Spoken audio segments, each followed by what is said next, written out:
Good morning everyone, and welcome to the local review body of the 15th of September 2020.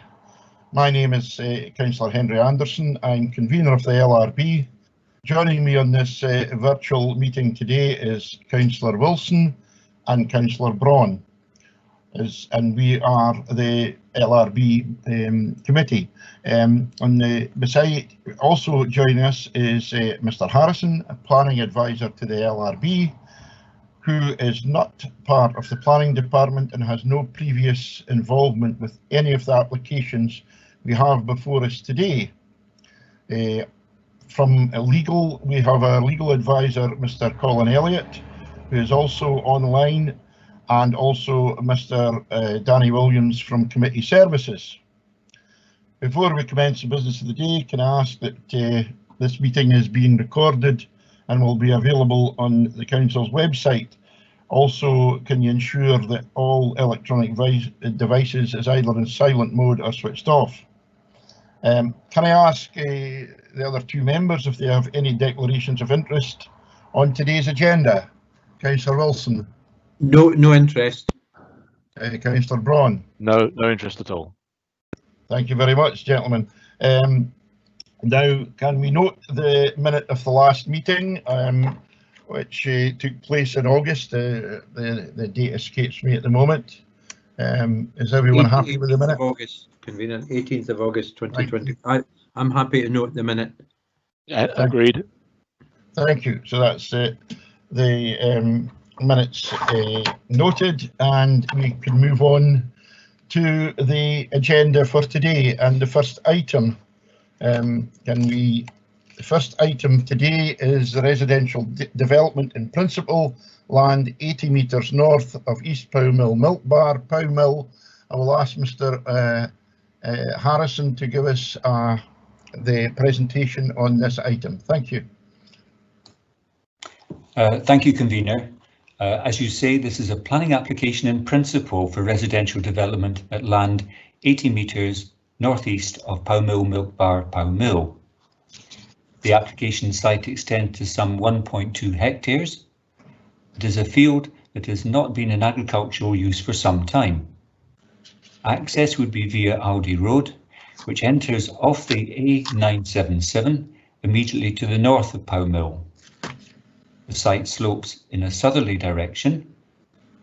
Farmland lies to the east and the north.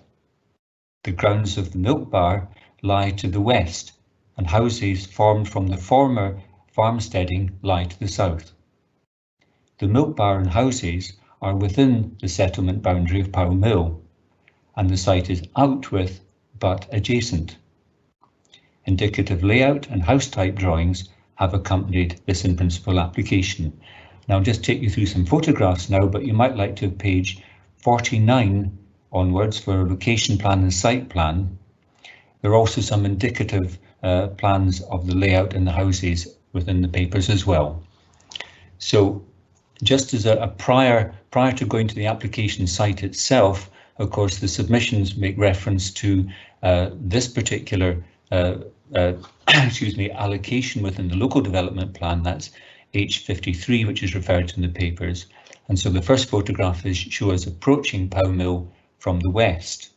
We'll move through Pow Mill later on to the application site itself.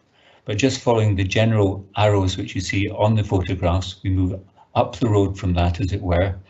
And this is us at the allocation site 53, looking in a westerly direction. And then there'll be one or two other photographs as we swing round to the right of that. So again, still looking at the H53 site as we swing round from that public road frontage. Around again, these are some of the agricultural buildings which fall within the allocation site. And then swinging round to the right of that, we pick up the corner of the agricultural buildings, but also a house which is presently within the allocated site.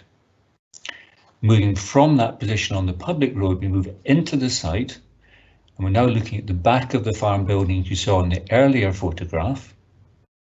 So this is the rear part behind that group of buildings.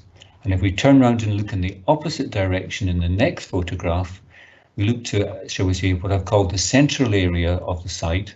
There really are almost three parts of the site. We looked first of all at the western end of the site. Now we're looking at the central part of the site here, which I understand formerly was occupied by a hotel, which has now been demolished, and I think you probably see some remains of it there. And we move on from that back onto the public road. And I should maybe just before I do that, make mention that there is a third area beyond which is part of an agricultural field. Moving now from there down to the milk bar, which is referred to in the papers. We saw that in the previous photograph, and then into the shall we say, the grounds of the milk bar site. We're now looking at the steading buildings I mentioned, which have been converted. These are the buildings that lie to the south of the application site.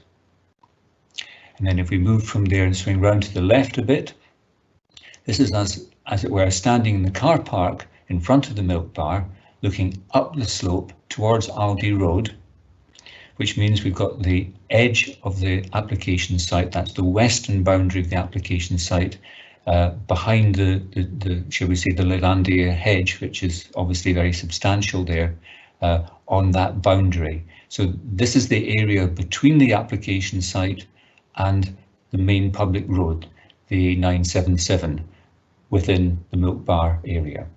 So if we move from there as we're up the road, we then go to one of the other sites which has been referred to, and this is the E23 Employment General Allocation site, which is touched on in the applicant's submission.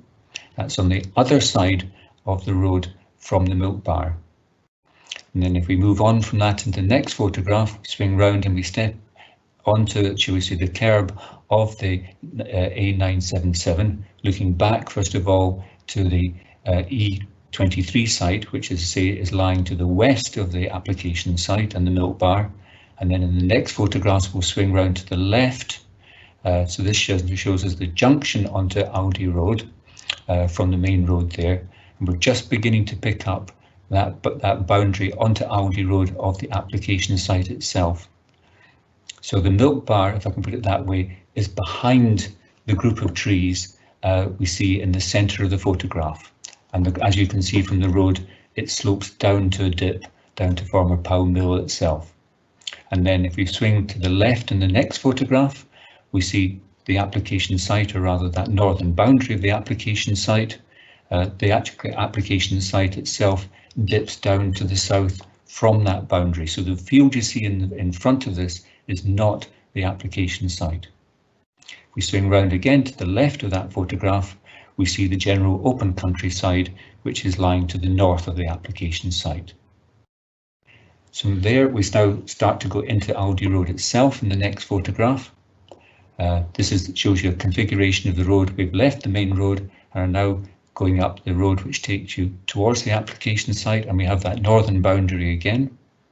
If we go up the road a little bit further, we now from that road, I see, can look down from where we saw in the earlier photograph the milk bar itself and the land adjacent to the milk bar. Now you might have noticed I've actually made the red line a dotted line in this particular instance. And the reason I've done that is that there's maybe a lack of complete clarity as to the actual application site boundary at that point as to whether or not the trees are within or out with the boundary, because beyond the trees there's actually a fence line. So just a little bit of uncertainty there, but that shows you the relationship from Aldi Road looking down towards Pow Mill itself. And if we turn round to the left in the next photograph, we now look from the end of the Lelandia hedge, as it were, through a gap into the application site. So this shows you the main body of the site itself. And then, just for clarity, the light green area you see beyond the foreground there is the area of land which is suggested might become community land in some context beyond that. So just to show you the relationship between those two things. In the next photograph, we swing round to the left again, and this is us now looking down that northern boundary onto Aldi Road of the application site itself. And you'll have noted from the papers there's various references to the need for, shall we say, upgrading of the access should the application be granted. We then move up the road to the far end of the application site, and this shows houses which currently front onto Aldi Road, lying further to the east. We then swing round to the right of that. We catch the corner of the application site, and I say the area of suggested community land beyond. That was that large field there. Swinging round again in that photograph, round to the right again, we see the access, which at the moment takes you down to the converted farmsteading buildings. And I say we're just catching that corner of the site, which in the indicative plan, if you're trying to orientate yourself, is the suggested point of entry. From there, we now step into the application site itself, and a number of photographs just swinging around to the right. The first one is showing the relationship to the community land, and then the main, in the next photograph, thank you, Audrey, in the next photograph, the main body of the site, you see looking in that southerly direction down towards Pow Mill, and then swinging around again to the right of that, looking across the application site, and you're just managing to pick up the roof of the milk bar in that photograph. But it shows you the general nature of the application site as it stands at the moment, and then swinging around again slightly to the left of that and beyond the immediate vegetation, that shows you looking in a westerly direction towards the high Leylandii hedge, which we've seen in earlier photographs. So if we move on from that, I'll just leave you with that general photograph of the site itself. Turning now in summary of the applicant's case, by way of introduction, the site is well located and readily accessible. There are no technical issues which could constrain its development, and it could contribute to housing land within the Kinross housing market area. The current proposal is significantly different from the proposals previously submitted through the local development plan consultation stages. Those proposals were, at first, for a very large mixed-use development of housing, commercial, retail and leisure use, then subsequently reduced to the current site and the land of the milk bar combined. The current application further reduces the land involved to the field only. The applicant is willing to make the adjoining field to the east available for community benefit. Turning to reason 1, it is recognised that the site lies out with the settlement boundary and that Local Development Plan 2 is up to date. Policy 6 allows for the development of sites adjoining some settlements subject to other criteria. The applicant considers that this proposal meets criteria C, as it would address a shortfall in maintaining an effective housing land supply at Pow Mill under Policy 24.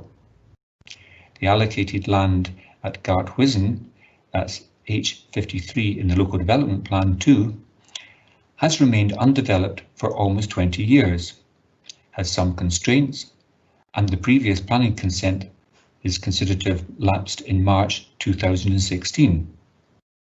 It is the applicant's view that it is unlikely that it will be developed within the 5-year plan period and is not effective as it is not owned by a developer, although it is understood that a developer may have some controlling interest within the site.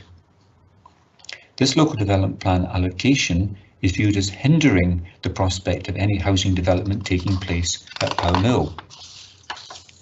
Regarding reason 2, attention is drawn to policy 6, which states, and I quote, "Where there is no defined boundary, or for proposals on sites that do not adjoin a settlement, policy 19, housing in the countryside policy, or policy 9, rural business diversification will apply." The applicant considers that the wording of this part of policy 6 makes the applicability of the housing in the countryside policy 19 to this proposal to be questionable. Regarding reason 3, the report of handling is not considered to have assessed the criteria of policy 39, landscape, regarding the form, character and setting of Pow Mill. This development is seen as an opportunity for the enhancement of the village and the wider area. The site falls within the lowland basin landscape character type, which is assessed as having the capacity to accommodate development on the edge of settlements. The Local Development Plan 2 examination report recognises that Aldi Road and the access to Pow Mill farmsteading would constitute a strong settlement boundary, and the previous concerns regarding landscape impact relates to the larger field to the east. This site is seen as, quote, balancing the Garthuizen allocation in terms of the form of Pow Mill, and is considered that the development would have minimal impact on the visual gap with the existing houses on Aldi Road. The planning officer's references to coalescence and urban sprawl are seen as unreasonable in this context. Regarding reason 4, the applicant was not given the opportunity to respond to the Tree and Biodiversity Officer's consultation reply before the issuing of the decision notice to refuse. That reply does not object to the proposal.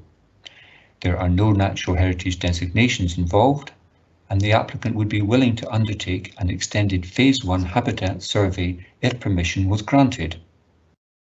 The reason is seen as inappropriate in the absence of such information. Turning now to the officer's report of handling in summary, the site is located immediately out with the settlement boundary of Pow Mill. The proposal is therefore contrary to Local Development Plan Policy 6, which seeks to contain development within defined settlement boundaries. In addition, the proposal is viewed as infilling the visual gap between the village and the housing onto Aldi Road, causing the two elements to coalesce. Granting permission for this proposal is expected to encourage further piecemeal development proposals on land directly out with settlement boundaries. This proposal falls to be assessed against the current Local Development Plan 2, Policy 19, and the associated guidance concerning housing in the countryside. Specifically, it needs to be assessed in relation to the 6 categories that would lend support to additional housing out with settlement boundaries. The proposal is assessed as failing to fall within any of the categories that would lend such support, and is therefore viewed as being contrary to Local Development Plan 2 Policy 19. The applicant's supporting statement has sought to justify the proposal on the basis that this site was more suitable than the allocated site in Local Development Plan 2 at Garthuizen. This view was expressed through a representation during the consultation process on Local Development Plan 2. Both the Council and the Scottish Government reporter considered and dismissed this representation, and consequently the land was not allocated for housing. It is considered that the consultation process for the recently adopted Local Development Plan has explored this option fully, and there is no justification for the proposal, notably as other land has been allocated. As this is an in-principle application, matters of layout, design, and residential amenity would be assessed at a later stage in the event of permission being granted. However, there are broad concerns that housing on this site would be expected to have an adverse impact on the wider landscape. Regarding consultations, the scale and nature of the site raises the possibility of impacts on habitats and biodiversity. No survey information has been submitted on this aspect, which has led to an objection from the Council's Biodiversity Officer, and this matter being included in the reasons for refusal. It is noted that there would need to be a significant improvement concerning access, road widening, visibility, footpath, passing places and hard standings. Such matters would need to be addressed through a later detailed planning application stage, along with further information on surface water drainage. Any in-principle permission would also need to be subject to conditions concerning primary education and affordable housing contributions. In conclusion, the proposal is principally not considered to comply with Local Development Plan 2 Policy 6, Settlement Boundaries, and Policy 19, Housing in the Countryside. Turning to representations, There have been 11 objections, including from the Fostoway Community Council and Kinross Civic Trust, mainly concerning the site being out with the boundary of the settlement, being contrary to local development plan and T plan, traffic concerns, flooding, the landscape impact, amenity and infrastructure concerns. There are no representations in support. In this case, the applicant has requested a site visit be undertaken. There is no request for a hearing. Thank you, Convener. Thank you very much for that. Councillor Wilson, do you have any questions on this application? Thanks, Convener. Yes, the applicant makes considerable play of the demand for housing land supply, but do we know, and I guess Mr. Harrison and Mr. Elliott might not know this, but is there any evidence, I don't see any in the applicant's review request, of a demand pattern for additional housing land supply in Powmill apart from the assertion made by the applicant themselves? Is there any evidence based that there is an unmet demand? As you said, the applicant makes assertions about this, and I've no reason to doubt that that's their view.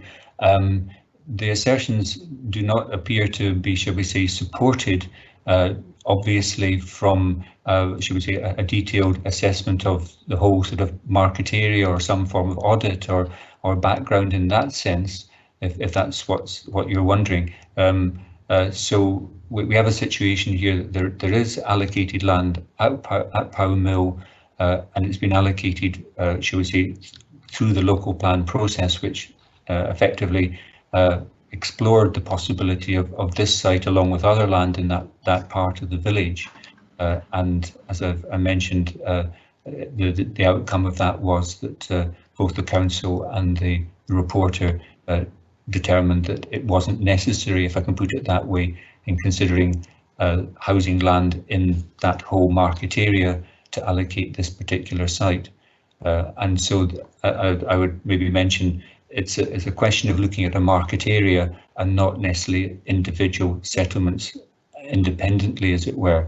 So the allocation which has been made in that broader context. Okay, thanks, Convener. I think Mr. Harrison has virtually answered my second question, and that was, has this site and consideration of it in principle was part of the LDP 2 discussion consultation process, which was widely discussed both in the Kinross area and also in the wider context of Perth and Kinross. And Mr. Harrison just like to confirm that this site was thoroughly discussed at that time and set aside as one that wouldn't be included in the development plan. Yes, in short, both the applicant and the officer recognise that is, shall we say, the recent history of the site. Yes. Thanks, Councillor Wilson. Councillor Braun, do you have any questions? No, Councillor Wilson's asked the one question I had, so that's and that's been answered. Thank you very much. Can I ask? There's been an inference that the allocated site is not in Powmill has not progressed at sufficient speed. Is there any evidence to suggest that this allocated land is moving slower than one would expect? And the applicant obviously does give you some information on that.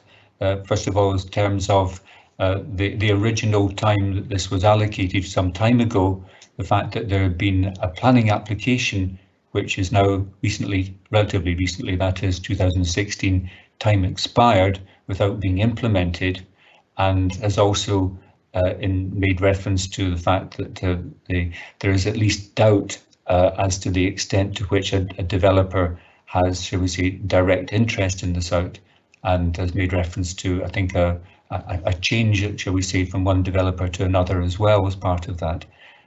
But I say in terms of a detail beyond that, we don't really have anything in the papers, and there's nothing further that I'm aware of. I feel I'd have to draw to your attention. But that kind of scenarios happen with the allocated land. Everything just doesn't go always as smoothly as one would hope, but that wouldn't be enough justification to obviously in 2019 that wasn't enough justification to remove that from the local development plan. No, it's the allocation of a site doesn't place first of all, it doesn't place an obligation on it to be developed. It's really reserving the land for that purpose. And in this particular instance, as I say, the photographs will have demonstrated, there's some differences between the two sites. Not that I'm trying to draw a comparison between them, but one of the reasons sometimes sites are allocated is to try and encourage their development, especially if there's an element of brownfield land involved. And there is obviously clearly an element of brownfield land involved in the allocation there, as well as agricultural land. Thank you. Thank you very much for that, Mr. Harrison. Members, can we proceed to determine the application for review based on the information that is before us? That is information contained within the papers and the presentation by the planning advisor. Councillor Wilson, you happy to continue? Convener, yes, I think the presentation today and the 142 pages we've got before us are sufficient for us to make a decision today. Councillor Braun? Yes, I agree. We can make a decision today on this information. Councillor Wilson, I'll allow you to lead the debate on this. Thanks, Convener. Well, I referred a moment ago to the 142 pages there are, and I've read through them thoroughly, obviously, and listened very carefully to Mr. Harrison's summary, both the case for the applicant and the summary of the report of handling and the planners. I think that if there was a battle, Convener, it was fought in the LDP process as far as this site was concerned, and it was well aired then. We've just heard it was discussed thoroughly as a possibility, both at the planning stage, the council stage, and indeed the reporter's inquiry stage. And the applicants made the submission then that this should be included, the site should be included as a housing site in LDP2, and it isn't. And that still pertains. Therefore, I think that this application, on balance, because there's a balance in all of these things, and things move on, as you know, Convener, that on balance, we should go with the report and the reasons for refusal of this particular application. I would just want to say, and I'm referring now to page 35, Convener, of the paper that we've got, which are the reasons for refusal issued by the planning service, and I want just to comment on these one or two aspects. I think refusal 1 stands, and there's further information on page 41 in that, but I think the second last sentence of that line should read, on this site would link an existing building group fronting Aldi Road with the settlement, and take out the word boundary. So that would read, would link an existing building group fronting Aldi Road with the settlement, full stop. And that, I would suggest we add that, Convener. And secondly, on the second reasons for refusal, the proposals contrary to policy 19, housing in the countryside, of the P&K Local Development Plan 2019, and the council's housing in the countryside supplementary guidance, because the title of that has changed. Mr. Elliott will maybe keep me right on the exact date for that supplementary guidance, as it does not comply with any of the categories of the policy and supplementary guidance, and maybe the date is 2020, but Mr. Elliott will keep me right on that. And over the page, I submit that on page 36 that reasons 3 and 4 would continue to apply for refusal. Thank you. Thank you, Councillor Wilson. Councillor Braun, can I have your views on this application? Yes, thank you, convener. I too have read all the paperwork through, as Councillor Wilson has. In my mind, the pivotal point is the fact that there was a submission for this site to be included in the LDP2. That was refused by both Perth and Kinross Council and the reporter at the time. And I think that's the important point, that H53, the other site, still remains the site within the area for development. LDP2 is less than a year old, and I think it's too soon to start commenting about the suitability of another site and trying to swap one for the other. And likewise, I think it's also too soon for anyone to start talking about the commitment of the council for its supply of housing over the next 5 years. So I too concur with Councillor Wilson that we should continue with the officer's decision to refuse. I've heard the amendments to wording that he's put through, which I'm happy with, but obviously that's subject to Mr. Elliott to confirm. But I concur with Councillor Wilson that we should continue with the officer's decision to refuse. Thank you. Thank you, Councillor Braun. And yes, it's a be a 3-0 because I too concur with both my fellow members.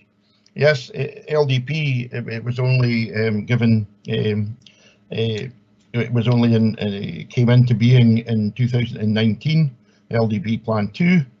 There was a lot of consultation there. This particular site, granted there was more land as well added to it, was considered and was not accepted as being a site within the settlement.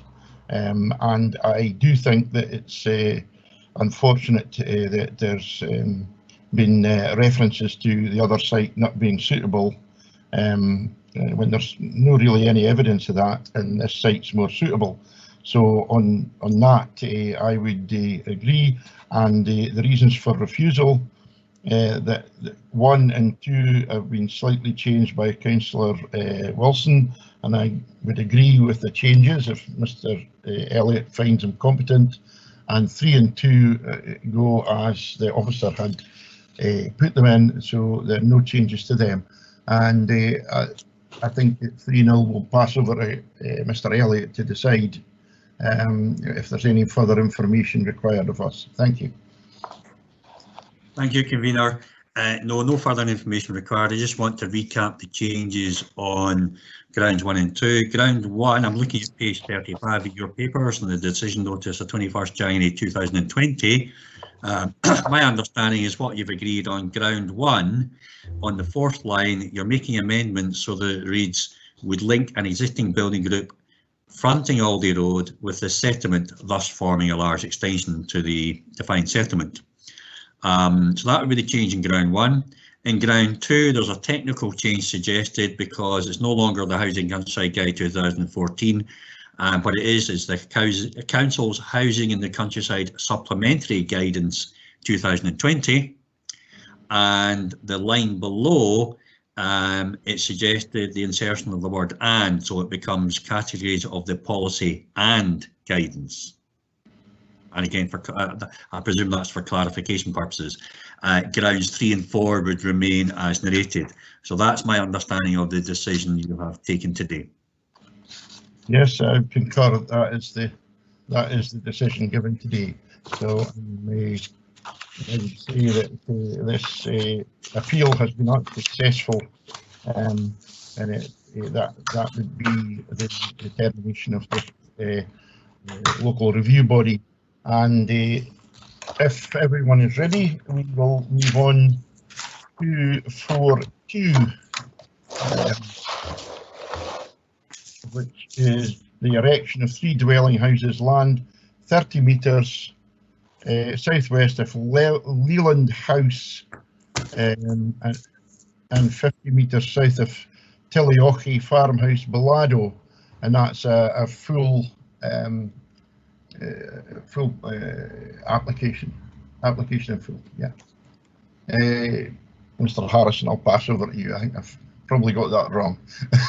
No, well, just to confirm then, this is a detailed planning application for the erection of 3 dwelling houses, and then of course there are 2 sites involved, and it's at land southwest of Leland House and 50 metres southeast of Tilioche Farmhouse, Balado. The application site, as I say, is in 2 parts, one comprising plots 1 and 2, and another comprising plot 3. The public road passes between these areas. There are also a variety of houses and farm buildings at this location, which lies within the countryside. And just to be clear, this proposal follows up on earlier planning applications for effectively the same development, and there'll be more detail on that later. So I'll just take you to the photographs now, but you might like to have page 184, which provides you with the location plan and the site plans, and of course there are additional drawings giving an indication of the houses. General sequence of the photographs, as you'll see in the first photograph here, the view from the adjoining public roads, and in this case the main road, past Carnbo, then the context of plot 3, then the context of the combined plots 1 and 2. So say this is us, say, on the A91, looking in a southerly direction towards the site, down, shall we say, the intervening fields from the, say, A91, looking in that southerly direction. We see Leland House, which is the white property in the photograph there, and then slightly to the left of that, we see the agricultural buildings which form part of that homesteading. On the extreme right of the photograph, we're also seeing the woodland, which will appear in later photographs as well. So that gives you a wider landscape context there. And if we move on to the next photograph, this takes us onto the approach road, and this is us approaching from the east towards Tilioche. And what we're looking at in this case is the other plot, plot number 3, which is a single plot, and you can see its position in the landscape.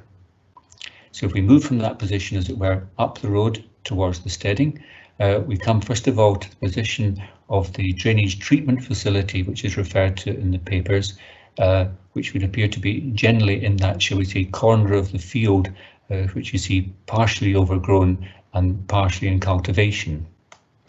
From there, you can also see, of course, plot number 3. So if we move up the road a little bit further again, we're now looking across the intervening land, which lies to the east of plot 3. And from there, we swing round slightly to the right of that. We see the rest of plot 3, and of course the gable end of Tilioche itself. Swinging round again to the right of that, we see the farm buildings on the opposite side of the road from that farmhouse. And swing further round to the right of that, we take in the corner of those farm buildings, and as you'll see, there's a yard and a sort of caravan area to the north of the farm buildings itself. And if we swing back to the left a little bit now, we're now looking at the front of the farm buildings, some of which appear to be in shall we say, alternative uses. In this case, it's a Christmas tree business. And if we swing right round to the right of that photograph, we look across the landscape in general, just sort of looking towards Loch Leven and the Lomond Hills there, and we have the land adjacent to plot number 3 there.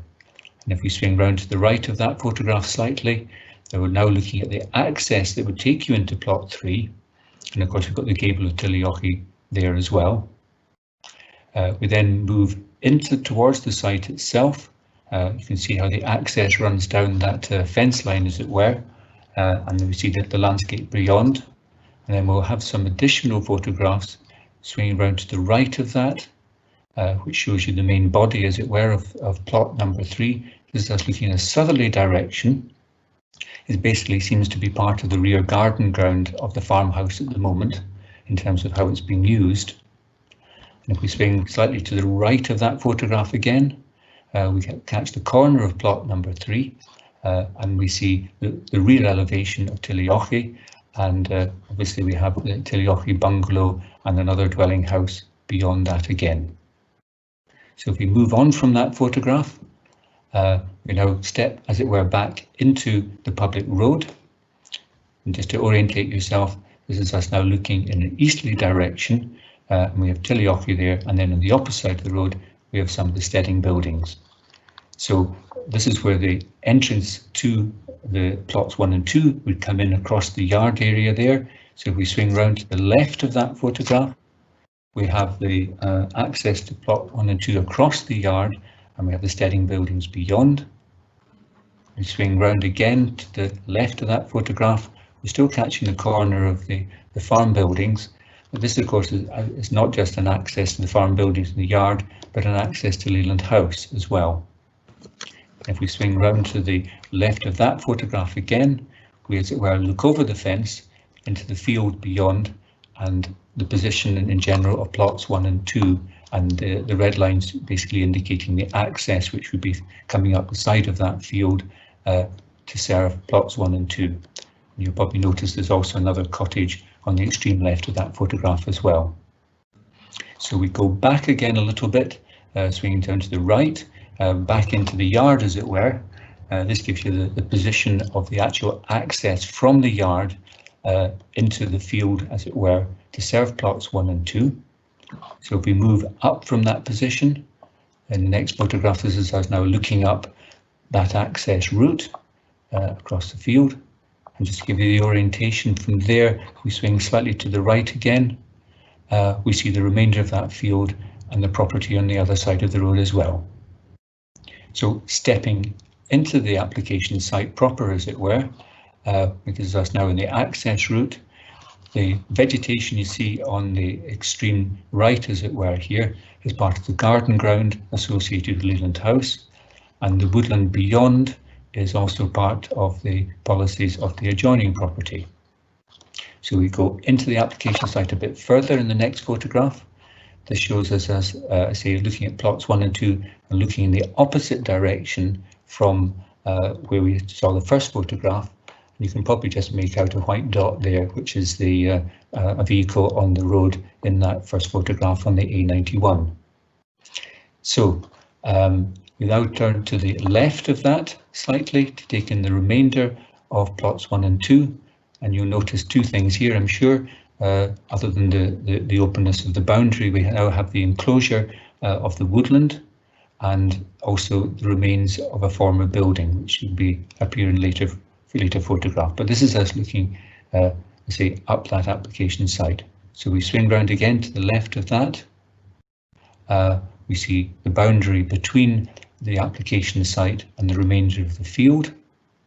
And if we swing round again to the left of that, we now look across the remainder of the field, as it were, down to the public road and the landscape beyond. And of course, that bungalow, as it were, or 1.5 story house.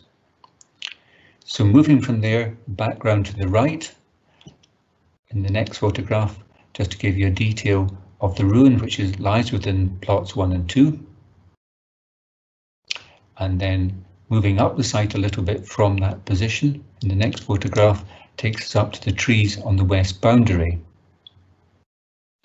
And then 1 or 2 photographs, as it were, to give you the full sweep from that western boundary. We move slightly to the right of that. We're looking down the, shall we say, the breadth of the application site to the gable of Leland House. You catch the ruin in that photograph as well. And then swinging round again to the right of that photograph, we look down the remainder of the field. You picks up Tiliochi itself and the buildings down at that slightly lower level from this more elevated position. And if we swing round again to the right of that photograph, it takes us back to, in the first instance, plot 3 for you to consider, and if you want to refer to the photograph, can be moved to plots 1 and 2, depending on what you want to discuss, if you want to go back to these photographs at a later date after the presentation. Turning first of all to the applicant's case, planning permission for this proposal was first granted in 2011 and renewed in 2016. This is seen as a material planning consideration to the appeal. The proposal was accepted as meeting the Council's rural housing policy previously. additional landscaping was seen as crucial to contain the plots and limit further expansion opportunities. A Section 75 agreement was also concluded regarding an education contribution and to ensure that drainage provision took account of the need to mitigate phosphorus emissions within the Loch Leven catchment area. This proposal is seen as having been implemented by the sewage treatment plant having been installed as per the approved drawings. A car licence has also been issued by SEPA. As such, it is considered that there is no necessity for this planning application or appeal. This appeal is submitted to protect the applicant's position.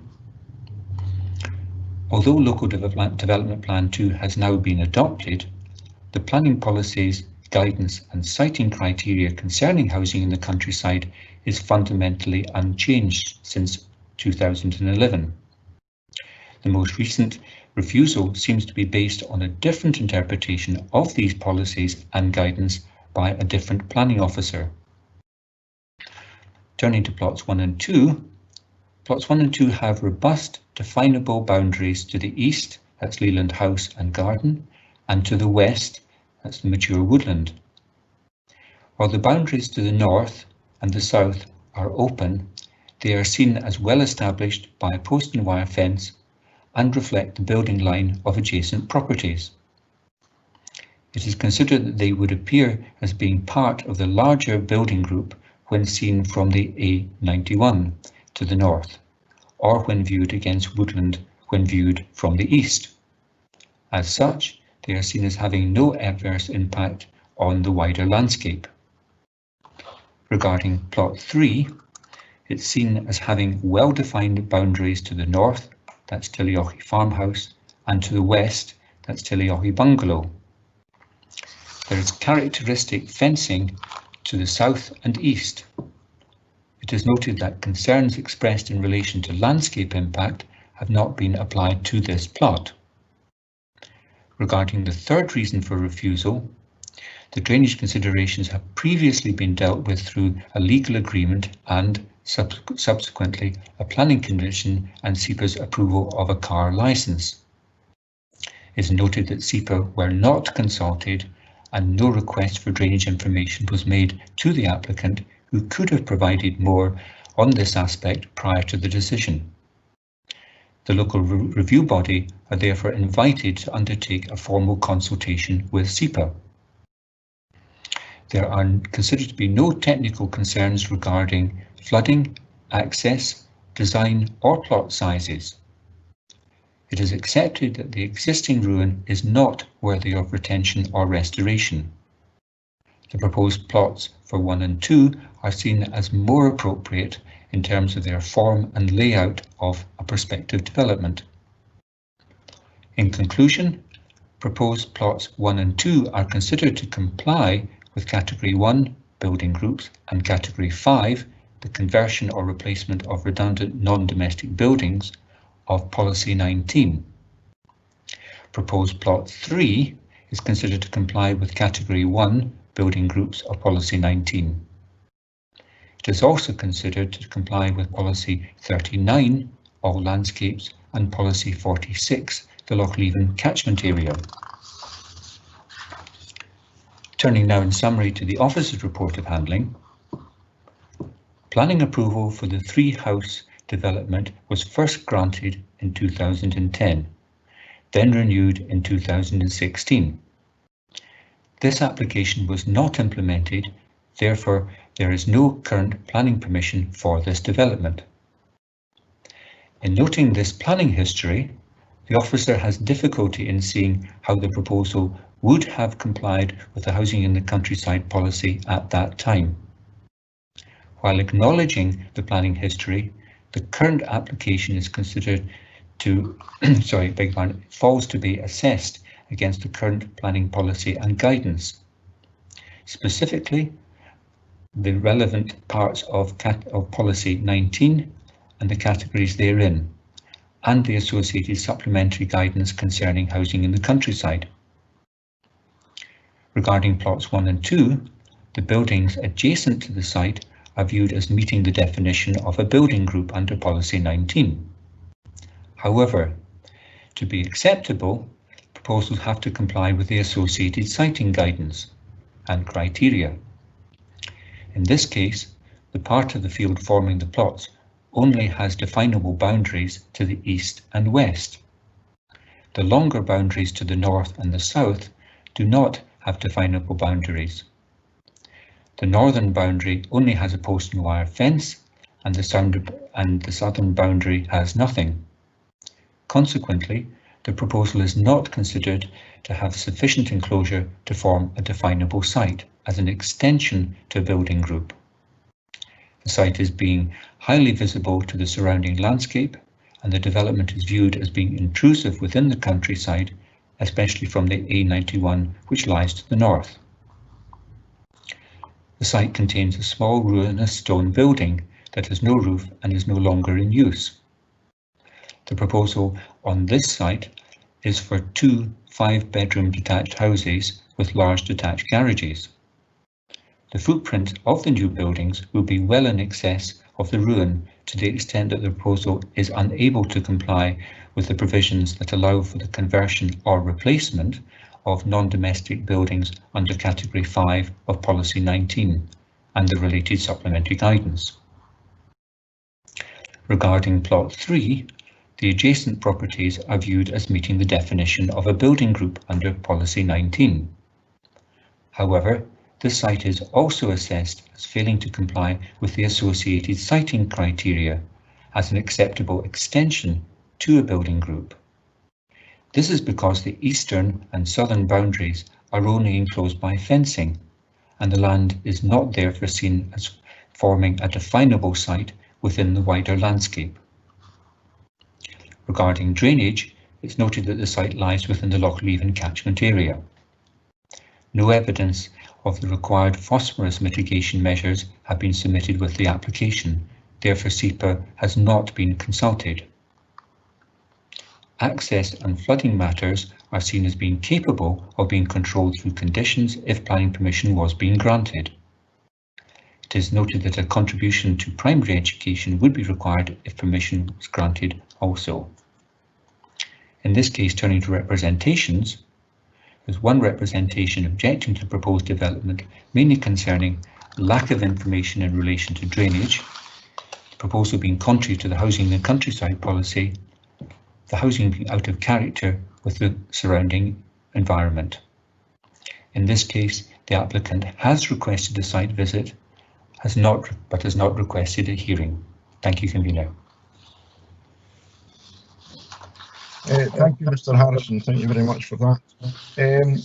Councillor Braun, have you any questions on this appeal? Yes, thank you, Convener. I just want to clarify, a comment was made about the installation of sewage treatment plant, which seems to be a factor regarding the planning history. I couldn't see anything on the photographs. Is it? I couldn't see it at all. There was an arrow pointing to it, but I couldn't see it. Has that been installed, or is there no sign of it? Or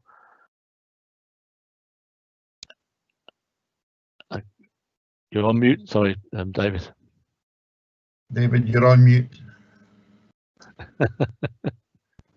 I've been muted. I beg your pardon.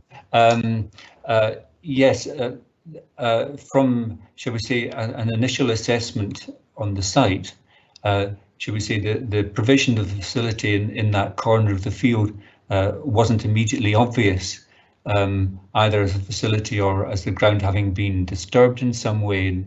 And the applicant's submission would suggest this might have been relatively recent, in the last couple of years, as it were. So I have to say I had difficulty, should we say, taking a photograph which clearly demonstrated that the installation had actually taken place. But of course it would be below ground level, so I can't be absolutely 100% certain about that, but it wasn't immediately obvious. And generally speaking, you would expect to see, if not the facility, at least to some degree present, either manhole covers or things like that, or alternatively you might see, for example, an access I can realise somebody's going through the photographs now. It's that photograph. You might see more evidence of access having taken place to actually install such a facility, which was obviously fairly substantial. So I say it's not immediately obvious that that particular aspect has been undertaken. Okay, thank you very much. Thank you, Convener. Councillor Wilson, do you have any questions? Thanks, Convener. Councillor Bronze asked the main one I think that I had, but there's a lot of information here from the applicant, partly about drainage. There's about a wood burning stove, I think, if I'm reading it right, and other flood risk assessment information which has been garnered. I just wanted to ask either Mr. Harrison or Mr. Elliott, has that information come in as a result of the review request, and has it been to planning and SEPA for comment and verification? Well, I think, as I maybe mentioned in the submission, SEPA was not consulted by the planning officer at the time because they felt they didn't actually have a submission specifically in relation to the phosphorus mitigation. So as far as that aspect is concerned, I have no expectation that was with the officer. That's probably really the main thing I would say in relation to the information, which is different potentially between what the officer had and what you have in front of you. Thanks, Convener. Thank you. Well, members, can we proceed to determine this application for review based on the information that is before us? That is information contained within papers, presentation by the planning officer, yes, an information plan held by the planning officer. I would say that we don't have enough information to go forward, and I would suggest a deferment. And my deferment, one of the reasons would be to defer and consult with SEPA and for additional info on phosphate mitigation and comments, and that be done by our management officer. And also to discuss with applicant on the 2014 planning, if it's now extant consent. And I'm sure Mr. Elliott will tidy up these reasons for a deferment and give clarity to the applicant. Mr. Elliott.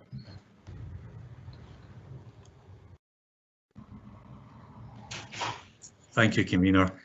I think the terms of your motion to defer would be along the lines of defer for development management. It could be development management and building standards service manager. We often give that type, the senior person, ask the senior person to come back, but officers do it.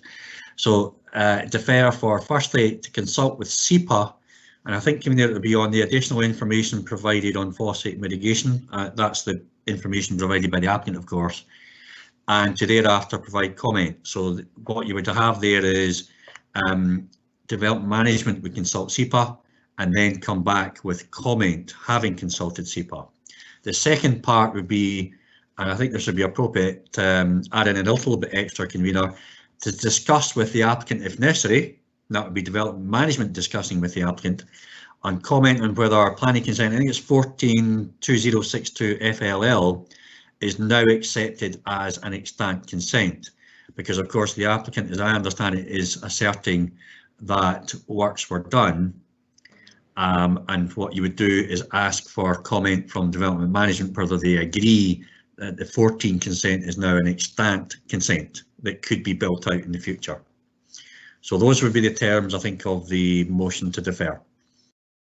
Yes, I'm happy with how you have explained my waffling, and I'm sure my other two members quite happy with that. or want to add anything else onto that? Convener, first of all, I don't consider you were waffling at all. I think you were choosing your words carefully, just for the record. And the clarification from Mr. Elliott, as ever, is welcome. That's why we employ officers. I'm certainly in total agreement with the deferral, because either to put it bluntly, the sewage works has been done, but we don't know if it's been undertaken. We have an assertion from the applicant that it has, but no real concrete evidence, except we've got a car license, but you can get a car license without that. That gives you authority to proceed, not the verification of it's been completed, is my understanding of it. So we need to get this information, and I think I'm in total agreement with the deferral. Thank you. Therefore, without further ado, this one is deferred, and if everyone is happy with... You may want to ask Councillor Braun. Oh, sorry, Councillor Braun. Sorry, Braun. Out of sight, out of mind, Henry. Sorry. No, it's only a technical point, because I concur with your points completely, and also with Councillor Wilson. There's some highly technical information in the supplementary information, and I think it's only fair to the applicant that this has been assessed by officers. So I concur with everything you've both said. Thank you for that. Now, we've all had our say on this. I think unless Mr. Elliott or Mr. Harrison wants to make any further comment, we can move on with that as a deferment. So we'll move on to 4.3, which is an erection of a dwelling house at land 40 metres northwest of Carrickmore, Sochi Road, Crieff, and it's a full application. Is that correct? Mr. Harrison, I'll let you carry on. I think your microphone's muted. Again, my apologies. As you say, it's a detailed planning application for the erection of a dwelling house at land 40 metres northwest of Carrickmore, Sochi Road in Crieff. The proposal is for a property on 3 levels and of a contemporary design on the steeply sloping wooded embankment which drops down to the adjoining playing fields to the west. Externally, it would have areas of glazing, white rendered walls and slate effect concrete roof. A decking area would project along the rear elevation, and off-street parking, hard standing, is also envisaged. The accommodation would provide for 3 bedrooms. I'll just take you through the photographs now, but you might like to have page 409 onwards, which provide you with the details of the site and the drawings of the building. You may have also noticed that on page 337 there's a revised plan as far as the sort of the access and parking arrangements are, which wasn't part of the original submission. The general sequence of photographs will be approaching the site from the south, which you see in the first photograph here, the existing houses and the site frontage onto Sochi Road, and the site and the woodland embankment as seen from the playing field level down below. So here we have the first photograph. We're approaching the northerly direction along Sochi Road. The trees you see at the, shall we say, the end of the road are part of the land in the applicant's ownership, but not part of the application site, which is why the blue line is there. So if we go up the road a little bit, as it were, to the corner, and turn around the corner, we look down the remainder of, let's say, that land which is within the applicant's ownership on the left-hand side of the road, and we're now picking up the, as it were, the frontage of the site onto Sochi Road. As you can see from this photograph, the ground slopes down at this point towards the application site. We're seeing slightly to the right in the next photograph. We see the variety of 1 and 1.5 story houses on the opposite side of the road from the application site. These are the houses to the east. And then if we swing to the left of that photograph, we see in slightly more detail the frontage of the application site itself. From that position, if we move down the road a little bit in the next photograph, we pick up the adjoining house immediately to the north, which you can see is effectively a single-storey bungalow with a garage associated with it. And then if we go down the road a little bit past that house, we can look back up the road, as it were, to the site frontage as seen from the opposite direction. And just to give you a little bit more of a context, if we go to the next photograph, we step back a little bit, as it were, and we catch the frontage of the adjoining house and also part of the frontage of the application site. Moving from there, in the next photograph, we step down, as it were, onto the playing field level. And obviously you have the open level nature of the playing fields there, the red line effectively indicating the position of the application site in that view, and the blue line giving an indication of the land further to the south, which is also within the applicant's ownership. In this photograph, you also notice the house which adjoins the application site in a break in the trees. Swinging to the right of that photograph, we see the remainder of the field and the woodland on the opposite side of the playing fields, and we're still just catching the corner of the woodland in the applicant's ownership on the extreme left-hand side of that photograph. And this gives you some indication of the openness of the open space there and the views, the broader views, the countryside beyond from that general position. Moving on from there into the next photograph, to give a little bit more detail, as it were, a bit more of a close-up, this is the parking area of the adjoining house as seen from the playing fields. And as I say, you can see the boundary between their property and the application site, and the photograph will give you, so we see some indication of the degree of difference in levels, which of course is a feature of this application being effectively, say, on a wooded embankment. Moving slightly to the right of that in the next photograph, we look, as it were, back up from that lower level up to the adjoining house, again to show you the approximate boundaries between the two properties, the adjoining property and the application site. And moving to the right of that in the next photograph, we see effectively the frontage of the application site as seen from the playing fields and the degree of tree cover in that context. Moving from there, we actually step into the application site and maybe just draw something to your attention. The plan actually does show, if you look in great detail, that there is this facility, this sort of manhole drainage facility in the corner, fairly close to the corner of the proposed building. And I say, if we move to the next photograph, we see that drainage facility, and also shall we say, the depression, the lade, which is partly within, partly out with the application site. I think it's basically out with the application site, although one plan does imply that it's within the application site, but I think most of the drawings show it out with the application site. So I mentioned this drainage facility not just because of its proximity to the house, but also we have a number of comments from third parties about the drainage issues.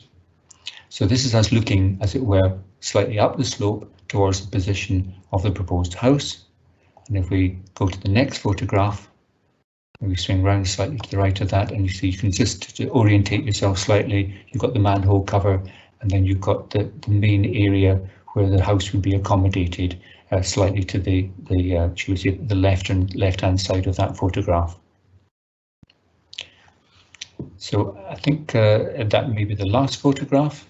Or was there one more, I beg your pardon? One more which just gives you the broader context, maybe principally because, of course, the issue here is that the wooded area and the adjoining ground is seen as an area of open space in the local development plan, and the proposal is proposing to accommodate a house within that open space context. So I'll just move to the applicant's case in summary.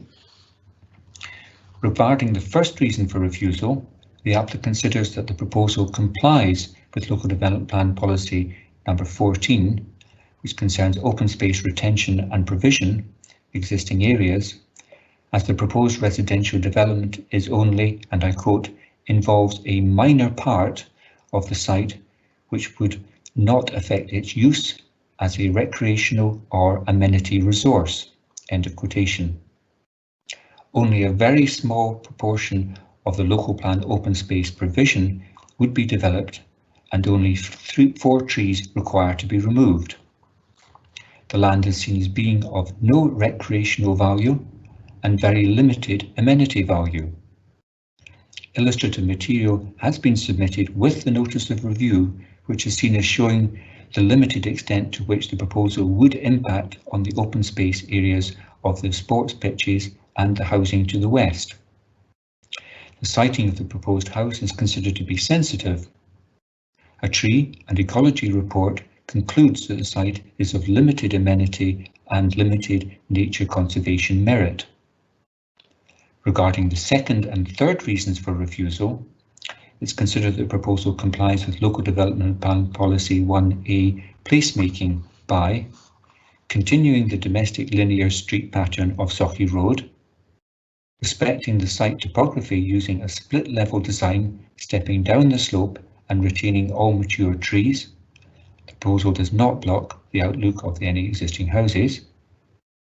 Adopting a similar footprint to existing houses, presenting a single story to the street frontage and using a white render and slate effect concrete tile.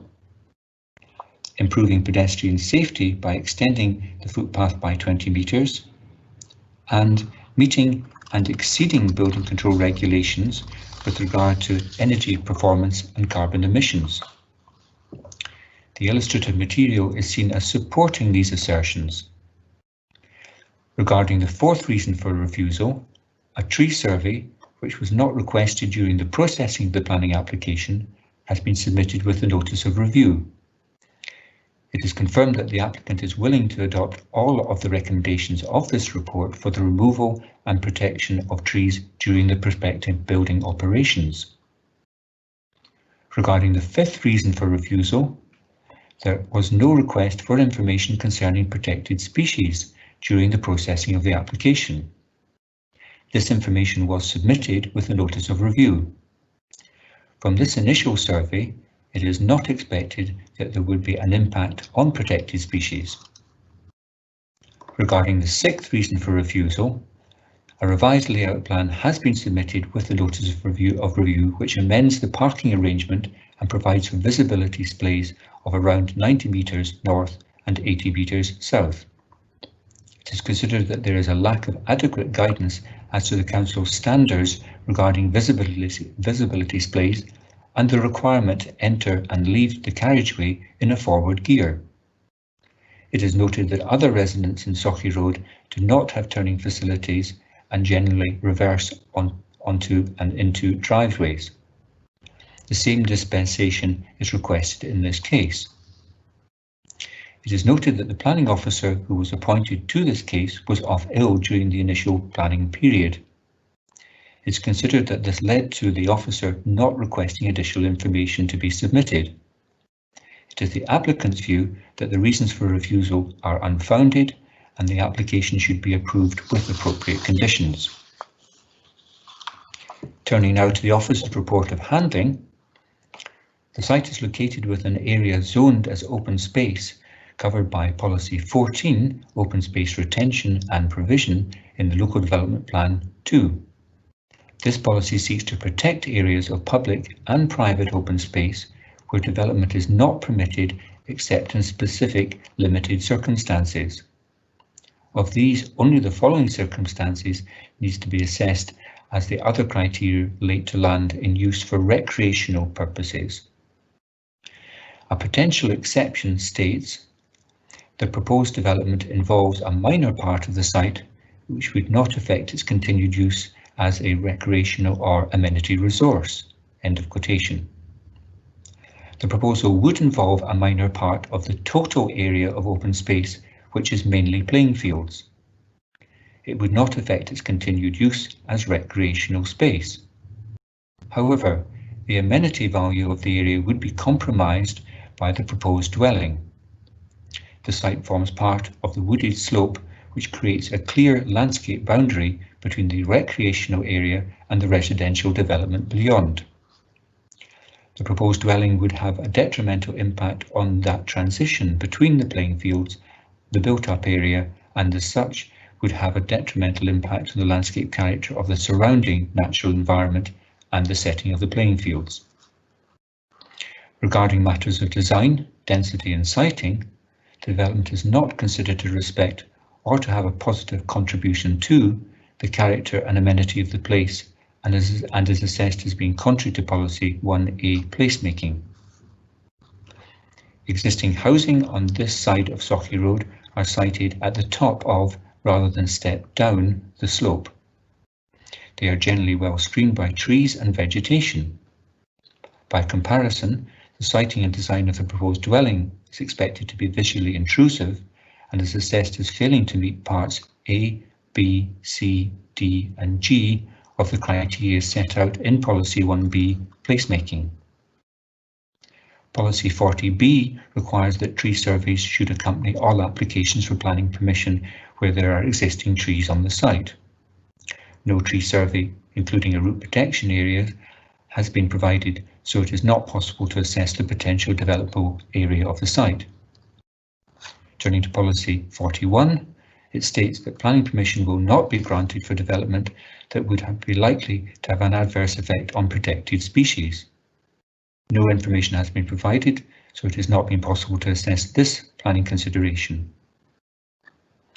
Turning to Policy 52, it states that there will be a general presumption against proposals for built development or land raising on functional floodplains and in areas where there is medium to high risk of flooding from any source, or where the proposal would increase the probability of flooding elsewhere. Insufficient information has been provided to assess the difference in levels from the turret burn to the proposed dwelling. Therefore, it has not been possible to complete a full assessment of the risk from flooding. Therefore, the proposal is not considered to comply with Policy 52. The proposed plan does not allow for vehicles to turn and access the carriageway in a forward gear. The location of the proposed parking area immediately adjacent to the existing neighbouring fence would restrict forward visibility. Forward visibility should be provided 43 metres in both directions from a point 2.4 metres back from the kerb. The proposed house design, in terms of its three-level height and proposed red-white rendered finish, is not considered to be in keeping with the surrounding built development. These elements are viewed as amplifying the visual impact of the building to the detriment of the existing landscape context. In addition, the proposal is not viewed as providing sufficient private amenity space for a substantial building of this nature. Turning to representations, there are two representations concerning, firstly, a severe wastewater flooding risk linked directly to the sewage system, which causes frequent flooding of neighbouring houses. No further outflow should be allowed to enter the sewage system until this problem is resolved, in the person's view. Secondly, visibility for drivers is severely limited in this section of Sauchie Road. And thirdly, development would overlook the playing fields. In this case, there is neither a request for a site visit nor a hearing. Thank you, Convener. Thank you for that, Mr. Harrison. I'll start off with the questions. Listening and reading the officer's report compared to the applicants, one gets the appearance that quite a considerable amount of information has been submitted since the officer's report. Is that correct?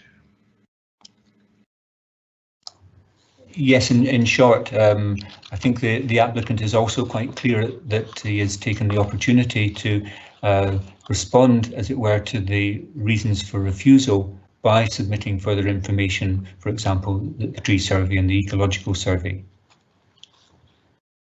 Can I ask a second question before I open it up to my colleagues? Maybe being a bit greedy here. There's a reference in the applicant that dispensation was given to others in parking. Is there any evidence of dispensation given to the parking arrangements for other properties, or has these run-ins been created prior to the policy for the enter and exit by forward gear policy? As well, I think first of all you've got a situation here where you've got properties that, I mean, you probably tell from the photographs, were maybe erected back in the even in the sort of the 30s or the 40s or earlier than that. So you've got older properties, and then maybe the adjoining property, for example, the bungalow there is a more recent property to be added to the street. So you've got a mixed situation. Some properties it isn't possible to turn within the curtilage of the houses, but other properties quite clearly have driveways, as you can see in some of the photographs. So I say it's a mixed situation. I'm not aware of any specific circumstances where, shall we say, recent new development has been granted, shall we say, with the dispensation that you've touched on. Thank you for that. That's given us clarity. Councillor Braun, do you wish to ask any questions?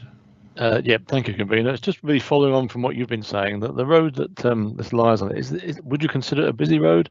I'm coming back to this question about cars having to enter and exit in forward gear. Obviously, other houses aren't subject to this. Is it likely to be a busy road, would you consider? It's always difficult to, I know it's difficult to answer, but people have different perceptions of what constitutes busyness, if as it were.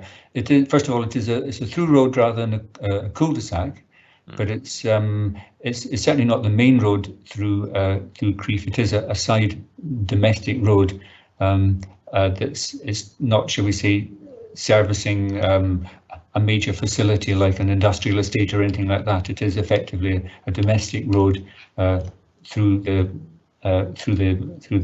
village. When I was, if it gives you any help, when I was there, it would be about lunchtime taking these photographs. On a good day, I was maybe on that road frontage for 20-25 minutes, and maybe was passed by about 3 vehicles. Right. Okay, that's fine. Thank you. Councillor Wilson, have you any questions on this? You need your microphone off. Find the microphone. Thanks, Convener. Yes, I do. Audrey, could we maybe go back, please, and David, to C12? I think it was C12 in the pictures. The adjoining house is the one on the left, a buff beige coloured house. Is that the modern house that Mr. Harrison you were talking about a wee while ago? Yes, so that is probably the most recent. It would appear to be amongst, if not the most recent development on the street. Yes. Okay. And to the right of that, there's a big white thing. I'm sorry. There's a bit of sun coming in on my screen just now, but is that a vehicle of some sort, or is that a caravan? But by chance, I happened to speak to the neighbour there. It's quite a, as you see, quite a major vehicle, and my understanding it has accommodation in it. Yes. All right. Okay. So that's in the neighbour's property. It's in the neighbour's property. Yes. And is that visible from the park, from the recreation space? Because you clearly were nearly in amongst the bushes with your picture there. No, I'm standing on the photograph. Appears that I'm, I should say, in the bushes. It's basically an area in the very foreground. It's just, if you like, uncut grass. Yeah, I'm actually standing on the playing fields taking the photograph. Okay, thank you for that. I'm now, Convener, I'm on page 348, if anybody wants to refer to it. And going back to a point Mr. Harrison made, I think in the planner submissions, on that location plan, which is helpful, we've got the word Sochi Road, and there's, I think, 9 and 11, a couple of wee houses there, and then we move along towards the application site. I take it that what you said, or what the planner said about these houses are built at the top of the slope. is that, Mr. Harrison, more or less on level ground? Yes, I mean, if you're looking at that particular drawing, hang on, 348. If you're looking at properties, are you referring to properties described as the Learys, Hazelwood and Fallside? No, No, the other ones. On the other side of the road. Exactly. Yes, that's right. 9 and 11, and there's another one. Oh, and yes, the house that we're looking at. Yeah. And this mega vehicle. I don't know. It looks big enough to be on a survey map, but leaving that aside, these houses, are they on relatively level ground? Yes. Hopefully the contours on that drawing on page 348 help here. There seems to be, as you say, it's a sort of a relatively flat area, albeit a not particularly wide flat area at the top edge of the embankment. Yes. And going over towards the wee map of Crieff, on the same page, the contour lines are quite close together, which indicates the slope that we saw and we're looking at in that particular picture. But that slope from the pictures you've shown us already is fairly densely wooded for most of it, most of its length. Oh, effectively. That's a question. Yes, indeed. Well, really effectively at the moment, both the application site and the land, as it were, stretching to the south, which you see enclosed by the black line, as it were, on page 348. All that is effectively the wooded embankment. Thank you. Thanks. Oh, I forgot it this time. Thank you. Right, members. I think the questioning's all finished. I think I've included everybody this time. Members, can we proceed to determine this application for review based on the information that is before us? That is information contained within the papers and the presentation by the planning officer. Councillor Braun.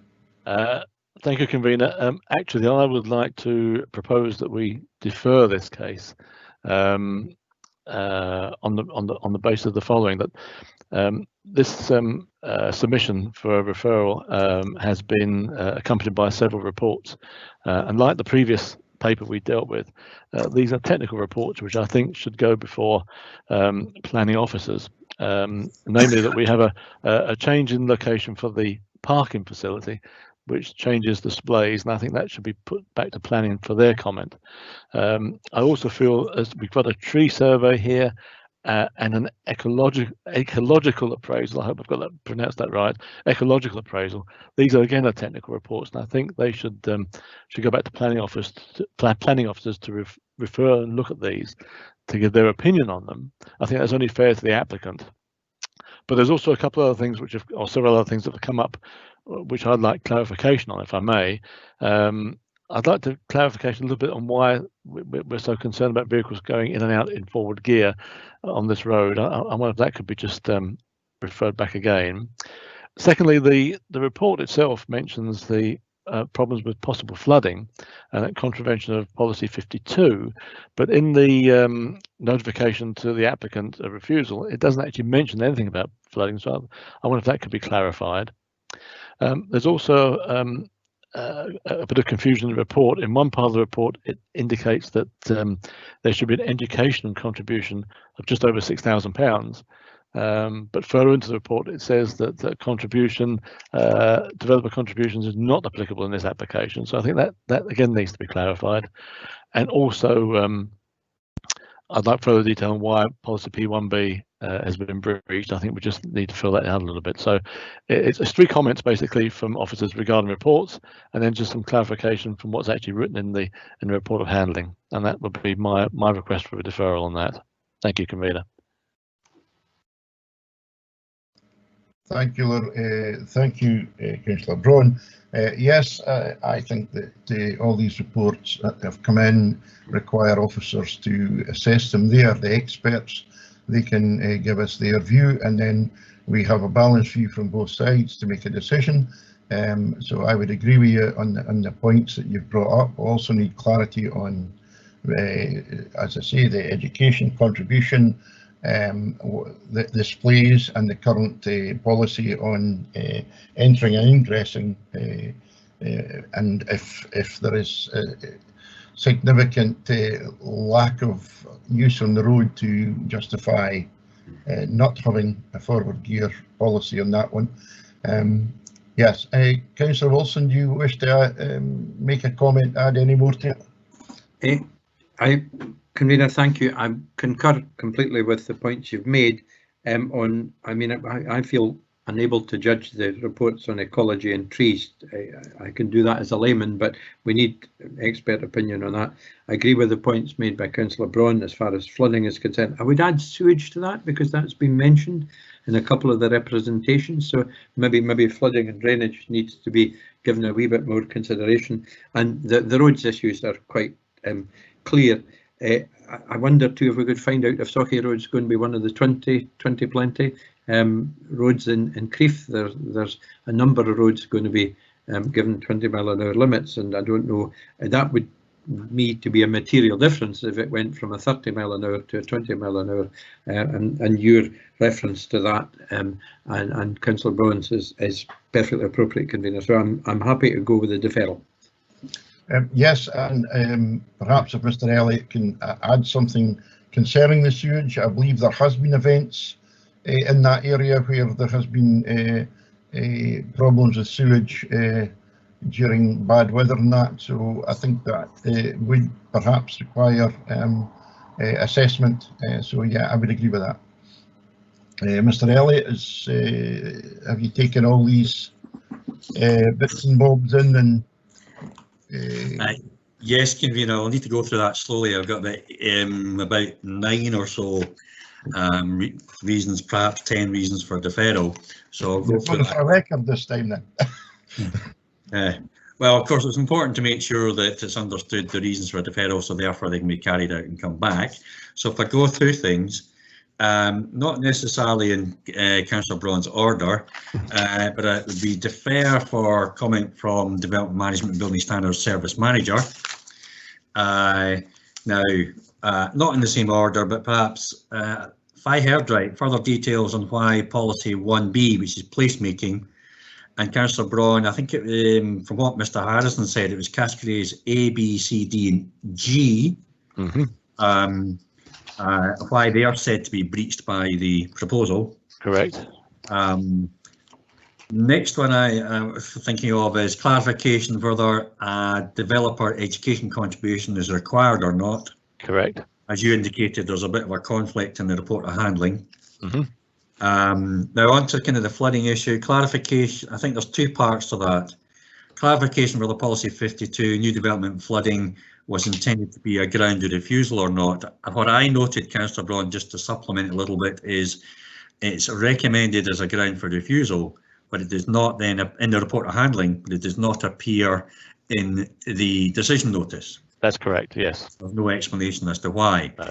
From your point of view, when it comes to be determined, are you looking at that or are you not, is really the question there. So, mm-hmm. Yes. Now,